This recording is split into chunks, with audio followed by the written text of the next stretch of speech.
Nosotros, hermanos, hemos empezado esta serie de estudios en el libro de los Hechos y llegamos a un evento importante en el libro de los Hechos. Es un evento que marca de alguna forma el quehacer de la iglesia. Pero quiero que quede bien claro esto, que esto es un evento único e irrepetible en la historia de la iglesia. El Pentecostés no es un hecho que se repite domingo tras domingo, domingo tras domingo en una iglesia. Eso no es Pentecostés. Eso puede ser cualquier cosa, pero Pentecostés es solamente una vez e irrepetible.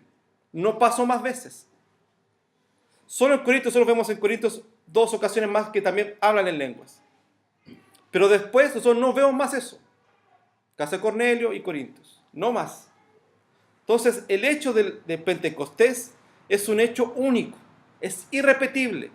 Apareció en esa época de la historia, porque tenía un propósito, cumplir las profecías de Joel y otras profecías acerca de la venida del Espíritu Santo.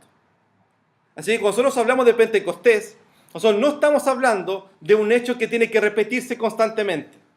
O sea, la iglesia no debiera orar por un nuevo Pentecostés, porque ya vino Pentecostés. Quiero decir, el Espíritu Santo ya habita en ti. Así que tú no debes pedir que vuelva el Espíritu Santo a ti. Yo ya tengo el Espíritu Santo en mí, ya vive en mí, ya está obrando en mí, me está moldeando, por lo tanto yo no necesito otro Espíritu Santo. Necesito un evento que me traiga de nuevo el Espíritu y eso haga que yo comience a vivir el Espíritu Santo. Eso ya no tiene que pasar, porque tú ya tienes el Espíritu Santo. Porque una vez que hemos sido perdonados por el Señor, reconciliados con Él, el Espíritu Santo mora en tu vida, vive en ti. De hecho, tampoco podrá salir de ti. Tampoco puede decir, tengo un espíritu que está haciendo eso. No puede hacer eso, porque en ti ya habita el Espíritu Santo. Por lo tanto, tendría que salir ese espíritu y entrar otro. Si pasara eso, mi salvación se pierde. Y yo no pierdo la salvación, porque no es por obra, sino es por gracia del Señor. Así que cuando nosotros hablamos acerca del mover del Espíritu Santo hoy día, nosotros tenemos que diferenciarnos de Pentecostés. Pentecostés es un evento, pero que deja enseñanzas maravillosas para nosotros.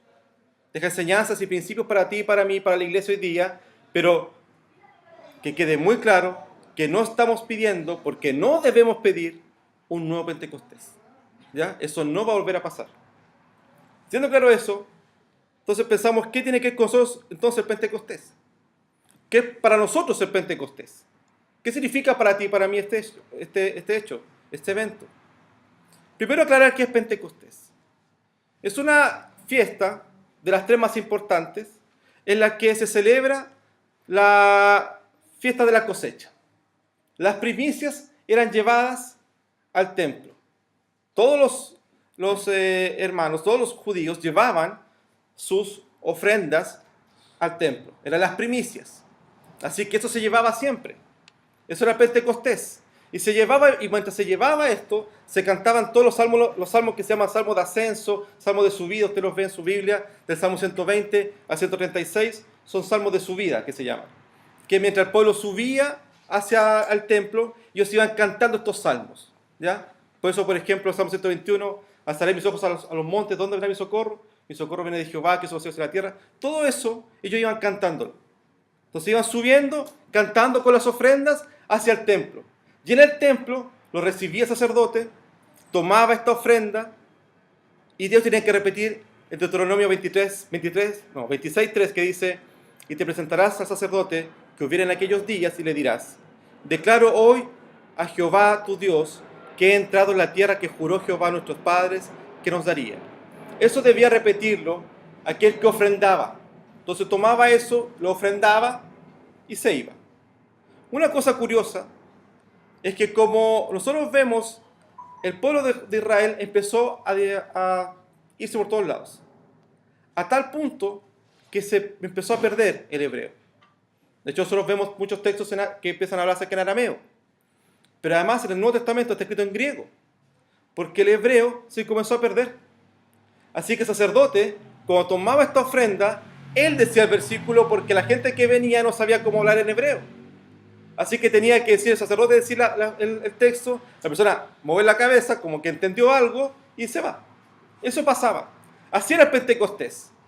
Y después que había pasado esta fecha, donde todo el mundo se juntaba, todos los judíos de todas partes se iban hacia allá, estaban todos reunidos, después de esta fecha, lo que dice el texto es que estaban todos unánimes, estaban todos juntos, seguramente solo 120, ¿ya? Discípulos más discípulos que tenía Jesús. Jesús escogió 12 de esos, que eran los más cercanos a los apóstoles, pero había más discípulos, 120, según lo que dice el capítulo 1. Estaban reunidos orando, estaban haciendo eso. ¿Qué es para ti y para mí entonces la venida del Espíritu Santo? ¿O qué significa para ti y para mí el mover del Espíritu Santo? Una cosa que hay que tener claro es que el Espíritu Santo no es una fuerza externa que te hace hacer cosas. A mí el Espíritu Santo no me dijo en la mañana si ponerme humita o ponerme corbata. Eso no lo hace el Espíritu Santo. Lamentablemente, si hay algo que la iglesia hoy día predica, es acerca del Espíritu Santo. Si hay algo que la iglesia hoy día no estudia, es el Espíritu Santo.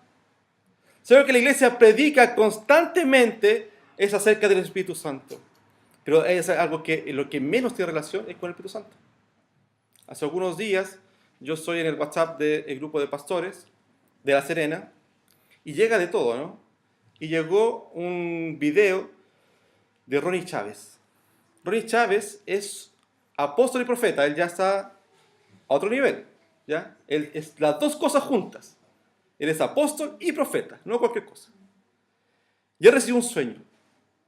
El Espíritu Santo le dijo, lo llevó en un sueño donde había una maternidad y estaban haciendo un bebé, y la mujer que estaba dando a luz estaba vestida con los colores de Venezuela y la guagua que sale con los colores de Venezuela.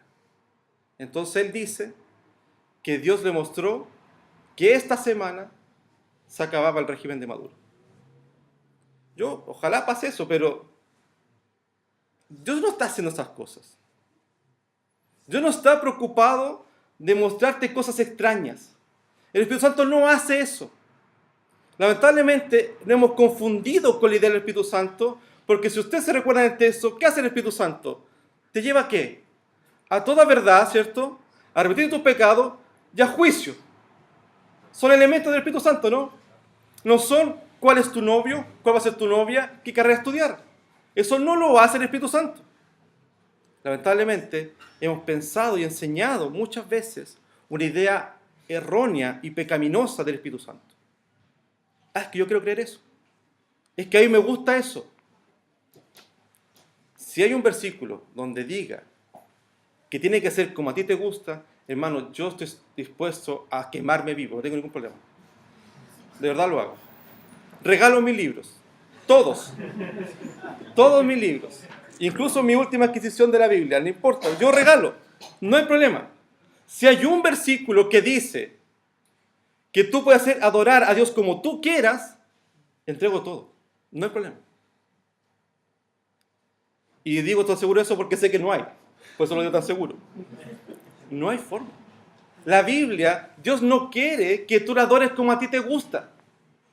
Dios no está pidiendo que tú la adores como a ti te acomoda. Dios exige una forma de adoración. Y esa es la que tú debes vivir. Es que a mí no me gusta. Es que nadie te preguntó. Dios mismo, ¿qué te dice? ¿Dónde estabas tú cuando yo creé todo esto? ¿Yo acaso te pregunté? ¿Se le gustará a Eduardo cómo estoy creando la creación? ¿Le gustará que yo haga esto? Señor hizo. Porque recuérdalo el domingo pasado. Nunca olvides eso. Tú no eres nada. Recuerda siempre eso. Lo que Dios dijo es que tú no eres nada. Así que no tuvo que preguntarte a ti. No tiene que preguntarte a ti, tiene que hacer según su voluntad. El Espíritu Santo, como veíamos en el texto de la lectura alternada, Nicodemos habla con Jesús y Jesús le dice, el viento sopla y hace lo que quiere. El Espíritu Santo es soberano. Recuerda, el Espíritu Santo es Dios, no es una fuerza de Dios, es Dios mismo. Dios Espíritu Santo hace soberanamente lo que Él quiere. Entonces, ¿qué hace con la iglesia cuando la iglesia vive bajo el Espíritu Santo? Cuando la iglesia vive conscientemente de que es guiada por el Espíritu Santo. Lo primero que vemos en el texto es que la iglesia se une. Ve al versículo 1 y 2.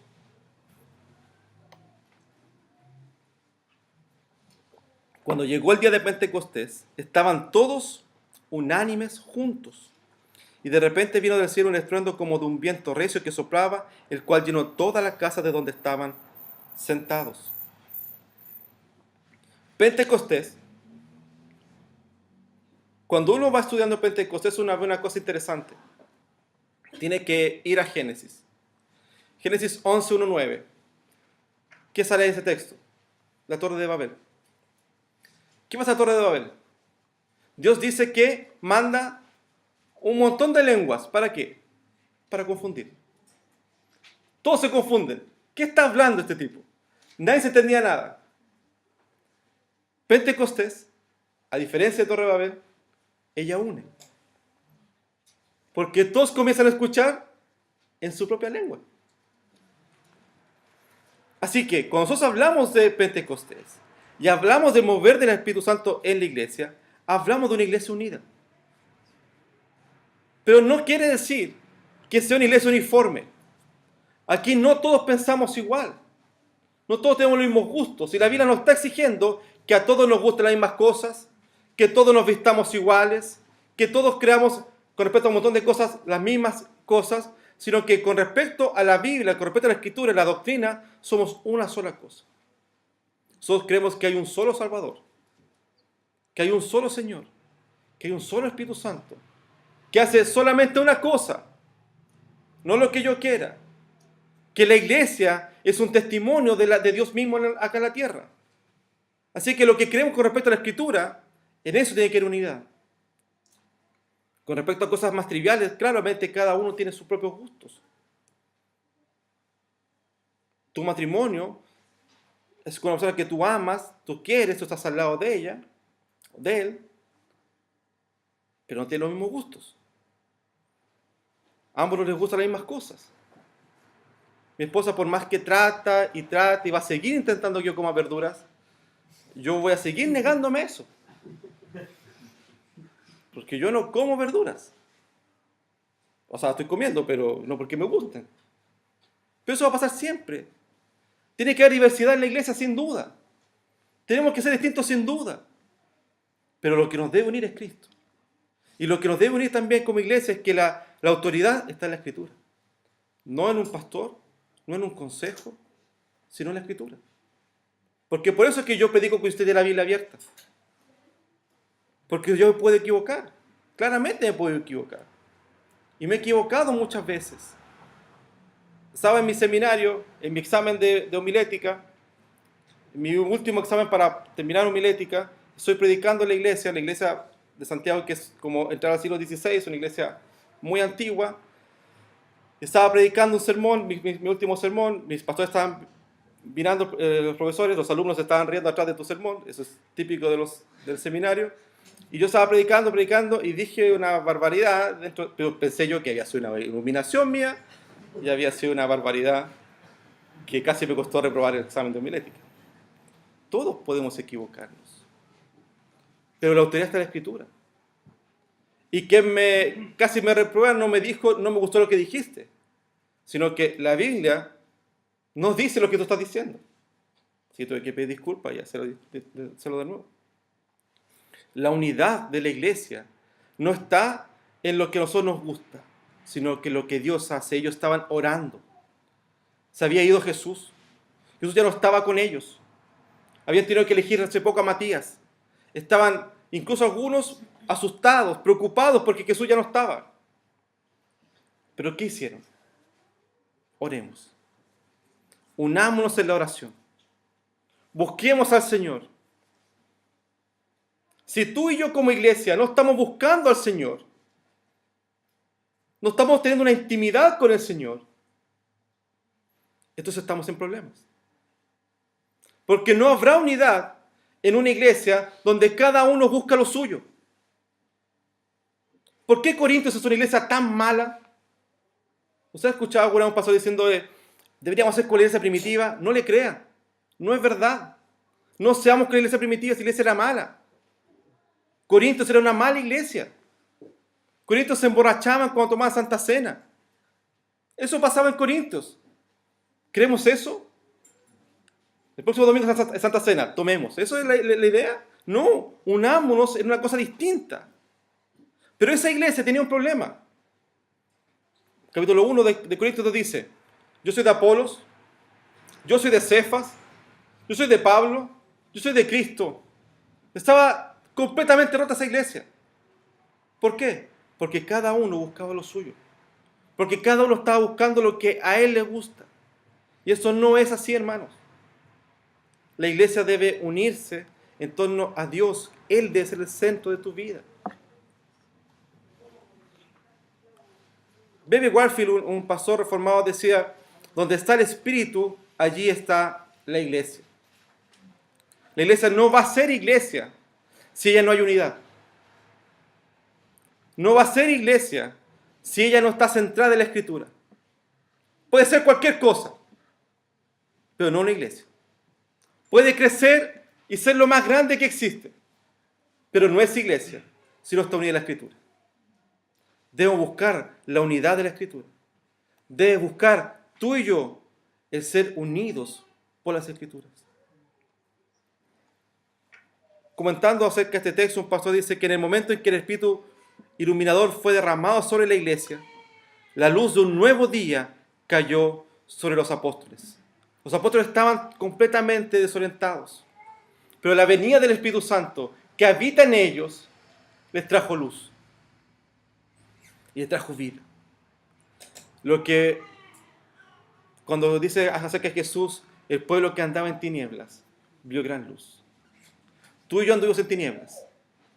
Tú y yo estuvimos en tinieblas, en la oscuridad. Pero fuimos transformados por el Espíritu Santo. Y ahora vemos luz.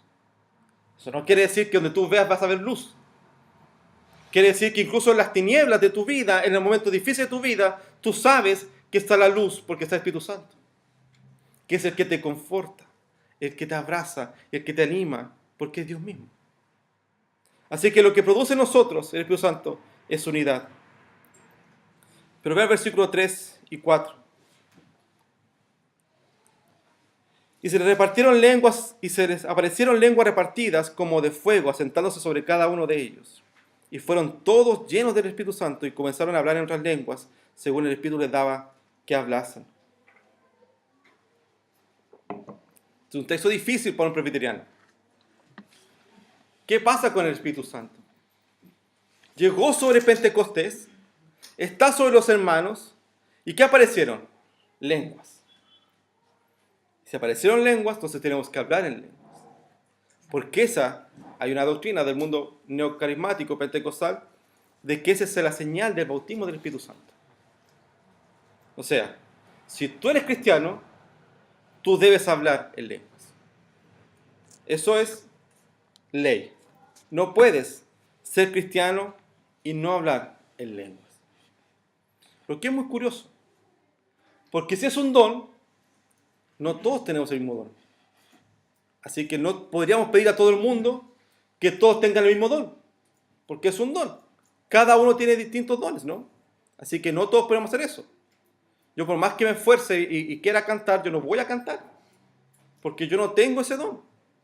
Me puedo poner en el piano 6 horas diarias y no voy a aprender nada porque no tengo esa capacidad.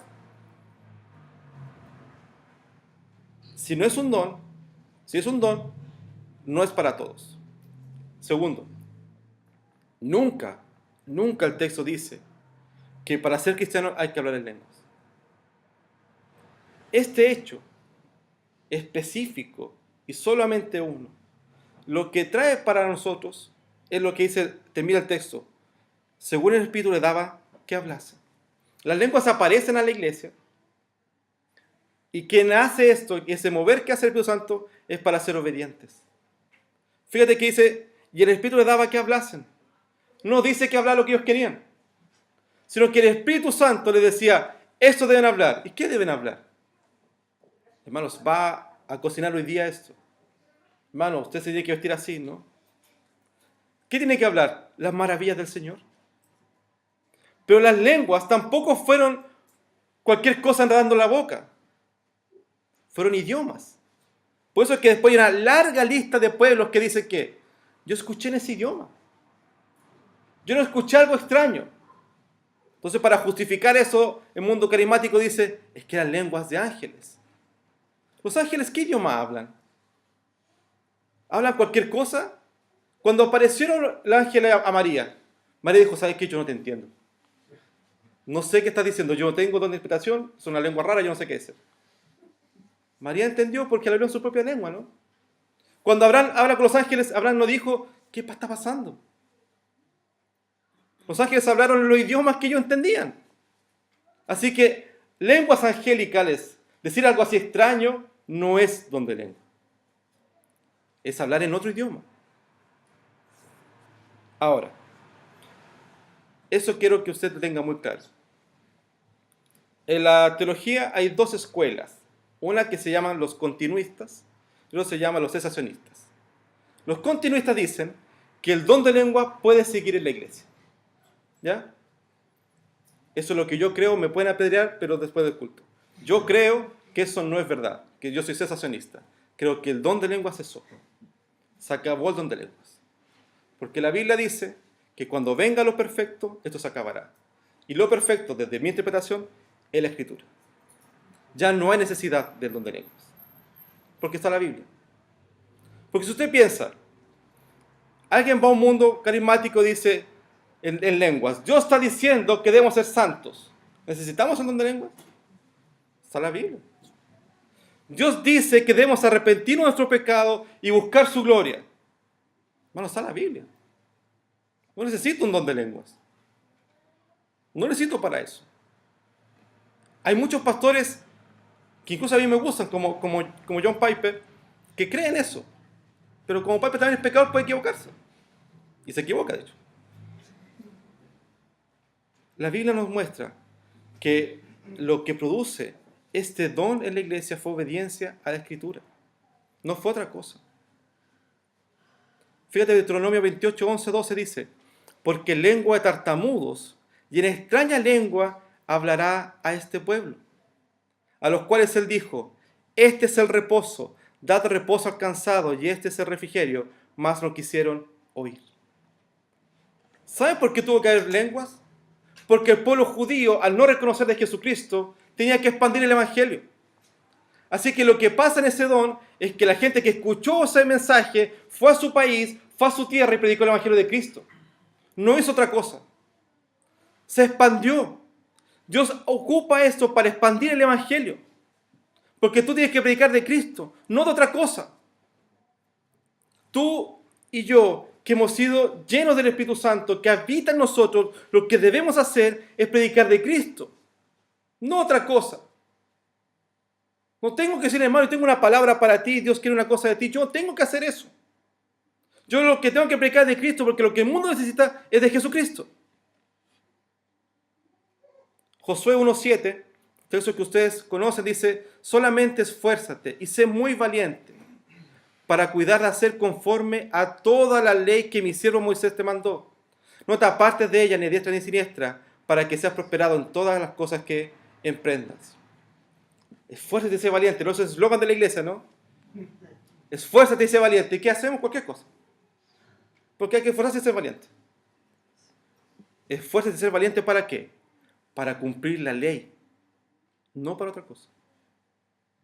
No me tengo que esforzar y ser valiente para hacer lo que yo quiero. Y Dios va a bendecir lo que yo quiero porque Dios tiene que hacer lo que yo quiero porque es mi Dios y porque es mi empleado. Dios es soberano. El único Dios soberano. Si Él quiere quitar nuestras vidas, las así, se acaba nuestra vida. Él sí puede hacerlo. Y si no lo hace, es solo por su infinita misericordia. Así que lo que tenemos que esforzarnos es para cumplir la ley, no para otra cosa. Porque es fácil hacer otras cosas. Lo que es difícil es cumplir la ley. Es muy difícil cumplir la Escritura. ¿O por usted es fácil? Por usted es fácil vivir la vida cristiana. Es difícil vivirla. Porque están mis gustos. Porque yo quiero vivir como a mí me gusta. Porque yo siento esto. Porque a mí me importa esto. No es eso. Dios hace su voluntad. Él es soberano. El viento sopla donde Él quiere. Hay que cumplir su ley, no otra.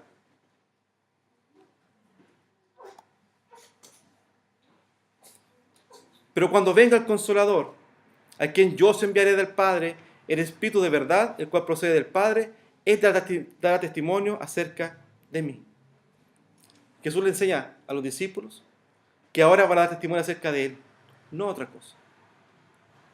Nuestra pregunta es entonces, ¿estamos predicando el Evangelio de verdad? ¿Estamos siendo obedientes?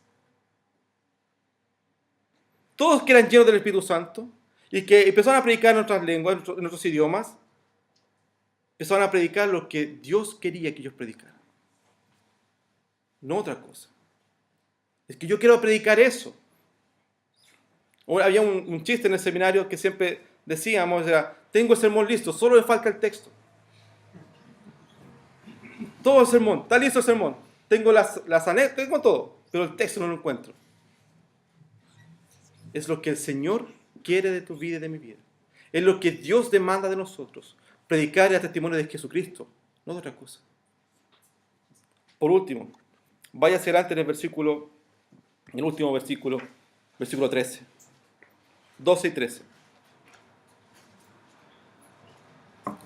Y estaban todos atónitos y perplejos, diciéndose unos a otros, ¿qué quiere decir esto? Mas otros, burlándose, decían, están llenos de mosto. El mover del Espíritu Santo también hace en nosotros que el mundo crea que estamos locos. Están llenos de mosto es una forma linda de decir que estaban borrachos. Estaban todos borrachos. Porque yo miro hacia allá y veo gente hablando en otros idiomas, gente que está ahí creyendo, y yo estoy lejos de eso. Esta gente está loca. O están todos borrachos. Porque recuerden que están en una casa. No están en el templo, están en una iglesia que ellos se construyeron. Están en una casa. Entonces, en esa casa que ellos estaban, la gente miraba afuera y decía, estos están todos borrachos. Hay veces que uno también parece así. Quizás la gente hoy día pasa por afuera de aquí, mira hacia adentro y esta gente está toda loca. Y claro, creemos cosas que son raras. Creemos que hubo un hombre que abrió el mar rojo. Que habían dos muros de mar y ellos pasaron por tierra seca. ¿Usted de verdad puede creer eso sin Cristo? No, yo no creo. Lo creo en una película.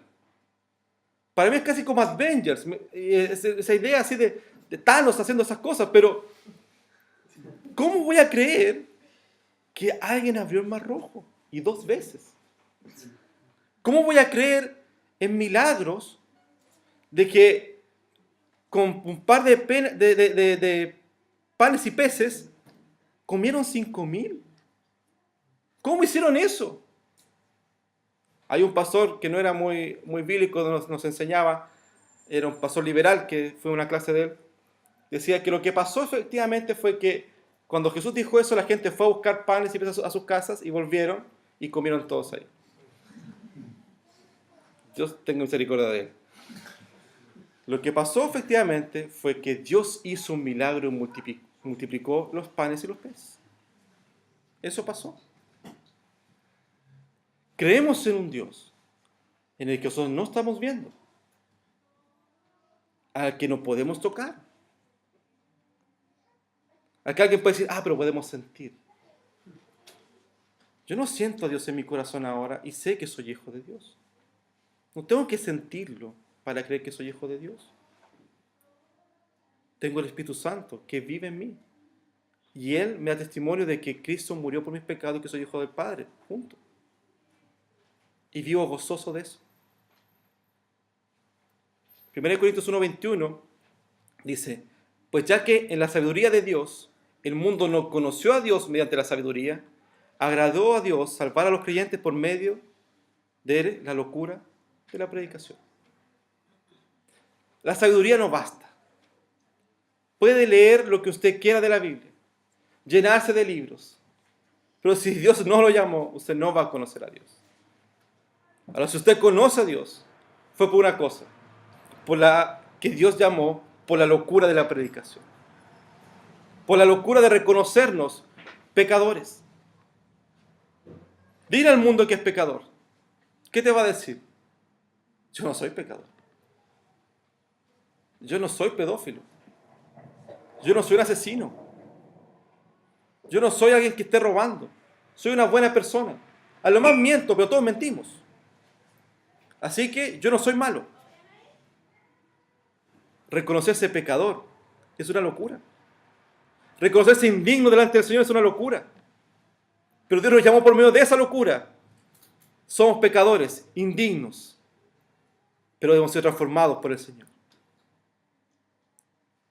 No son los grandes hombres los que transforman el mundo, sino los débiles y pequeños en las manos de un Dios grande, decía Hudson Taylor, misionero que a los ojos del mundo fracasó. Sin embargo, el Señor lo utilizó con gran poder. Y hasta ahora Dios vemos su obra de un misionero que predicó el Evangelio. Somos pequeños, no somos nada. Dios es todo. Él es el dueño de todo cuanto existe. Y esa es la locura de la predicación. El apóstol Pablo dice, pero el hombre natural no percibe las cosas que son del Espíritu de Dios, porque para eso es locura y no las puede entender, porque se han de discernir espiritualmente. Esta gente que miraba este hecho de Pentecostés, mira este hecho como una locura. ¿Qué está pasando aquí? Están todos locos. Bueno, porque ellos no pueden discernir eso, porque eso se discierne espiritualmente. Y tú lo puedes discernir. Para ti y para mí muchas cosas que el mundo puede pensar que están equivocadas, que puede ser locura. Pero el Señor nos ha llamado a vivir la verdad de la Escritura. Hermanos, el Pentecostés es un hecho que fue maravilloso porque vino a establecer que el Espíritu Santo ahora mora en nosotros. Ya no necesitamos más un Pentecostés, porque el Espíritu Santo vive en ti y en mí. Pero ese Espíritu Santo no es tu servidor. No es lo que tú quieres. No es lo que a ti te parece. No es lo que a ti te gusta. Es soberano. Y debemos agradarle y glorificarle porque es soberano. Y como soberano debemos tener una unidad en el Espíritu. Como soberano debemos serle obedientes. Y como soberano debemos predicar la locura de la predicación. Porque a eso fuimos llamados. No otra cosa. Si tú tienes una idea del Espíritu Santo distinta a la que la Escritura enseña, hermano, Dios te llama a arrepentirte. Arrepéntete de tu pecado. Porque es pecado pensar una cosa distinta de Dios. Recuerda los mandamientos. No te hagas ninguna imagen de Dios. Ni una figura de yeso, ni pienses una cosa de Dios distinta. Ambos son pecados. Debemos creer lo que el Espíritu Santo dice en las Escrituras. Y eso es lo que debemos glorificar. Recuerda que sí hay un pecado que es imperdonable, que es blasfemar contra el Espíritu Santo. Porque es Dios mismo. Porque es Dios. Debemos buscar la unidad, la obediencia y la predicación con locura. El apóstol Pablo está desesperado predicando porque Cristo ya viene. ¿Te has visto desesperado por predicar? ¿Estás desesperado por predicarle a otro porque Cristo ya viene? ¿O en algún otro momento? Más adelante. Recuerda que no sabes si hay más adelante. Dios tiene el control de tu vida. Dios es soberano, no nosotros. Oremos.